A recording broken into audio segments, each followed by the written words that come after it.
Assalamualaikum warahmatullahi wabarakatuh. Alhamdulillahirabbil alamin wassalatu wassalamu ala asyrofil anbiya'i wal mursalin wa ala alihi wa sahbihi ajmain amma ba'du. Baik, yang pertama-tama marilah kita panjatkan puja dan puji syukur kita atas kehadiran Allah Subhanahu wa taala yang mana kita telah diberikan nikmat kesehatan dan nikmat kesempatan sehingga kita dapat berkegiatan dengan baik. Yang kedua, sholawat berkaitan salam tak lupa kita hadiahkan kepada ruh junjungan alam, yakni Nabi besar Muhammad Sallallahu Alaihi Wasallam dengan melafazkan Allahumma sholli ala sayyidina Muhammad wa ala ali sayyidina Muhammad. Baik, di sini saya akan membuat tugas video tafsir Tarbawi, yaitu membacakan surah Al-Imran ayat 104 dan 110. Baik, di sini saya akan membacakan surah Al-Imran ayat 104. A'udzu billahi minasy syaithanir rajim. Bismillahirrahmanirrahim. Wal takum minkum ummatun yad'una ila khairi wa ya'muruna bil ma'ruf wa yanhauna 'anil munkar wa ulaika humul muflihun. Kuntum khaira ummatin ukhrijat lin-nasi ta'muruna bil ma'ruf wa tanhauna 'anil munkar wa tu'minuna billah walau amana ahlul kitabi lakana khairan lahum minhumul mu'minuna wa aktsaruhumul fasiqun. Shadaqallahul azim. Baik, saya akan membacakan arti dari surah Al-Imran ayat 104 dan 110.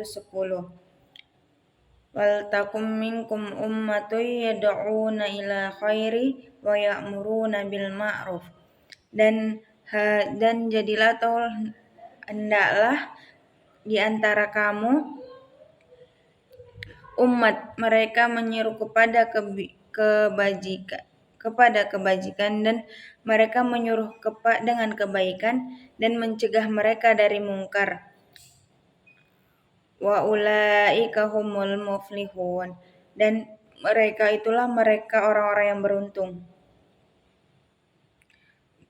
Kuntum khaira ummatin ukhrijat lin-nasi, kalian adalah sebaik-baik umat dikeluarkan atau dilahirkan untuk manusia. Ta'muruna bil ma'ruf, kamu menyuruh dengan kebaikan, wa tanhauna 'anil munkar, dan mencegah dari mungkar.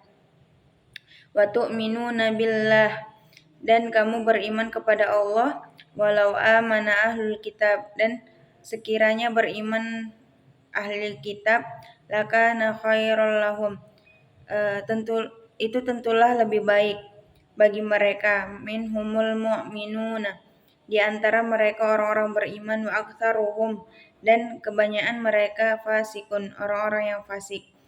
Surah Al-Imran ayat 110. Baik, saya akan menjelaskan isi kandungan dari surah Al-Imran ayat 104 dan ayat 110. Isi kandungan dari surah Al-Imran ayat 104 adalah untuk mencapai maksud tersebut perlu adanya segolongan umat Islam yang bergerak dalam bidang dakwah yang selalu memberi peringatan bila mana tampak gejala-gejala perpecahan dan penyelewangan. Karena itu pada ayat ini diperintahkan agar di antara umat Islam ada segolongan umat yang terlatih di bidang dakwah yang dengan tegas menyerukan kepada kebajikan, menyuruh kepada yang ma'ruf atau baik, dan mencegah dari yang mungkar atau maksiat. Dengan demikian umat Islam akan terpelihara dari perpecahan dan infiltrasi pihak manapun. Menganjurkan berbuat kebaikan saja tidaklah cukup, tetapi harus dibarengi dengan menghilangkan sifat-sifat yang buruk. Siapa saja yang ingin mencapai kemenangan, maka ia terlebih dahulu harus mengetahui persyaratan dengan taktik perjuangan untuk mencapainya, yaitu kemenangan tidak akan tercapai melainkan dengan kekuatan, dan kekuatan tidak akan terwujud melainkan dengan persatuan. Persatuan yang kukuh dan kuat tidak akan tercapai kecuali dengan sifat-sifat keutamaan. Tidak terpelihara keutamaan itu, melainkan dengan terpeliharanya agama, dan akhirnya tidak mungkin agama terpeliharanya adanya dakwah. Agama dan akhirnya tidak mungkin agama terpelihara melainkan dengan adanya dakwah. Maka kewajiban pertama umat Islam itu ialah mengingatkan dakwah agar agama dapat berkembang baik dan sempurna sehingga banyak pemeluknya. Dengan dorongan agama akan tercapainya bermacam-macam kebaikan sehingga terwujud persatuan yang kukuh kuat. Dari persatuan yang kukuh kuat tersebut akan tumbuhlah kemampuan yang besar untuk mencapai kemenangan dalam setiap perjuangan. Mereka yang memenuhi syarat-syarat perjuangan itulah orang-orang yang sukses dan beruntung. Kemudian saya akan menjelaskan isi kandungan dari ayat 110. Ayat ini mengandung suatu dorongan kepada kaum mukmin agar tetap memelihara sifat-sifat utama itu dan agar mereka tetap mempunyai semangat yang tinggi. Umat yang paling baik di dunia adalah umat yang mempunyai macam-macam sifat, yaitu mengajak kebaikan serta mencegah kemungkaran dan senantiasa beriman kepada Allah. Semua sifat itu telah dimiliki oleh kaum muslimin pada masa Nabi dan telah menjadi darah daging dalam diri mereka. Dan karena itu mereka jadi kuat dan jaya. Dalam waktu yang singkat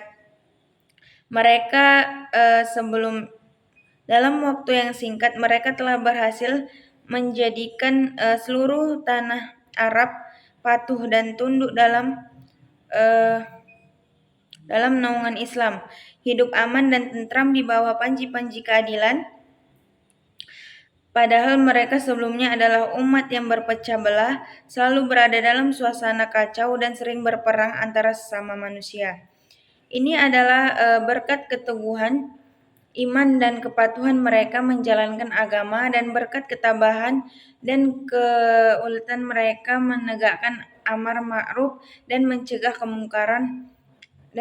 kemungkarannya. Iman yang mendalam di hati mereka selalu mendorong untuk berjihad dan berjuang untuk menegakkan keadilan dan kebenaran. Ada dua syarat untuk menjadi umat terbaik di dunia. Yang pertama, iman yang kuat. Yang kedua, menggunakan amar ma'ruf dan mencegah kemungkaran. Maka setiap umat yang memiliki sifat ini, pasti umat itu jaya dan mulia. Dan apabila kedua hal itu diabaikan dan tidak dipedulikan lagi, maka tidak dapat disesalkan bila umat itu jatuh ke lembah kemelaratan.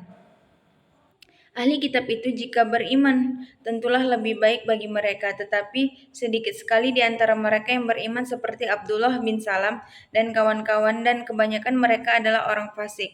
Tidak mau beriman, mereka percaya kepada sebagian kitab suci dan kafir kepada sebagiannya yang lain, atau mereka percaya kepada sebagian kitab suci dan kafir kepada kesebagian yang lain, atau mereka percaya kepada sebagiannya yang lain, atau mereka percaya kepada sebagian rasul seperti Musa dan Isa dan kafir Nabi Muhammad SAW. Baik, saya akan membacakan isi keterkaitannya dengan pendidikan.